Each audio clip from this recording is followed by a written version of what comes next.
திரைப்படங்களில் நாம் காணும் அனைத்து காதல்களும், கதாநாயகி கதாநாயகனை நோக்கி பாடும் ஒவ்வொரு காதல் பாடலும், அவற்றின் மூல விதை ஒரே ஒரு பெண்ணிடமிருந்து தான் வந்தது, ஆண்டாள்.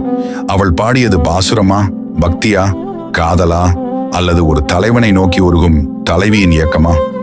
எந்த கோணத்தில் பார்த்தாலும் அந்த பார்வைக்கு தன்னை மாற்றிக்கொள்ளும் அற்புத வல்லமை கொண்டவை திருப்பாவையும் நாச்சியார் திருமொழியும். அவள் அனைவருக்கும் மகள். அவளை மகளாக கருதிய ஒவ்வொருவருக்கும் பெரியாழ்வார்தான் தந்தை. 2000 ஆண்டுகள் பழமையான ஸ்ரீவில்லிபுத்தூர் ஆண்டாள் கோயில் 108 திவ்ய தேசங்களில் ஆண்டாள் அவதரித்த ஒரே திருத்தலம். பூமாதேவியின் அவதாரமான ஆண்டாள் 12 ஆழ்வார்களில் ஒரே பெண் ஆழ்வார். பெருமாளின் மணப்பெண்ணாகவே கருதப்படுகிறாள். பெரியாழ்வார் நந்தவனத்தில் துளசி அடியில் அவதரித்தவள் கோதை. கண்ணனையே உயிராக எண்ணியவள். தந்தை தொடுத்த மாலையை தானே சூடி, கண்ணனுக்கு நான் ஏற்றவளா என்று கண்ணாடியில் பார்த்தவள். அந்த கண்ணாடிதான் இன்றும் ஆண்டாள் சந்நிதிக்கு எதிரே இருக்கும் தட்டொளி. அவள் சூடிய மாலையே பெருமாளுக்கு பிடித்த மாலை. அதனால்தான் சூடி கொடுத்த சுடற்கொடி. அந்த மாலையே இன்றும் அழகர் திருவிழாவில் கள்ளழகருக்கு சூட்டப்படுகிறது. ஆண்டாள் அருகே நிற்கும் கருடாழ்வார் ஒரு சாதாரண பரிவாரம் அல்ல.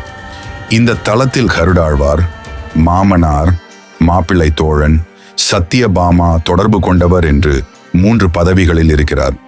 இங்கே மட்டும்தான் பெருமாள், தாயார், கருடாழ்வார் மூவரும் ஒரே நேர்கோட்டில். ஜீவாத்மாவும் பரமாத்மாவும் ஒன்றே என்பதற்கான தத்துவ வடிவம் இது. இந்த கோயிலின் 196 அடி உயர கோபுரம் தமிழக அரசின் சின்னம். சிலைகள் இல்லாத அந்த கோபுரம் அமைதியான ஆன்மீக ஆக்ரோஷம். ஆண்டாள் கல்யாணத்திற்காக திருப்பதியிலிருந்து திருமணப்பட்டு வருகிறது. திருப்பதியும் ஸ்ரீவில்லிபுத்தூரும் இணையும் தெய்வீக உறவு அது. பலர் ஆண்டாளை புரியாமல் பேசினாலும் இந்த மண் அவளை என்றும் குலப்பெண்ணாகவே பார்த்தது. ஆண்டாளை இழிவுபடுத்துவது ஒரு பெண்ணை அல்ல, ஒரு தாயை, ஒரு மகளை இழிவுபடுத்துவது என்று மக்கள் உணர்ந்தனர். ஆண்டாள் ஒரு ஊருக்கு சொந்தம் அல்ல, ஒரு மதத்திற்கு சொந்தம் அல்ல. ஆண்டாள் அனைவருக்கும் மகள். ஆண்டாள் உலகையே ஆண்ட மகள்.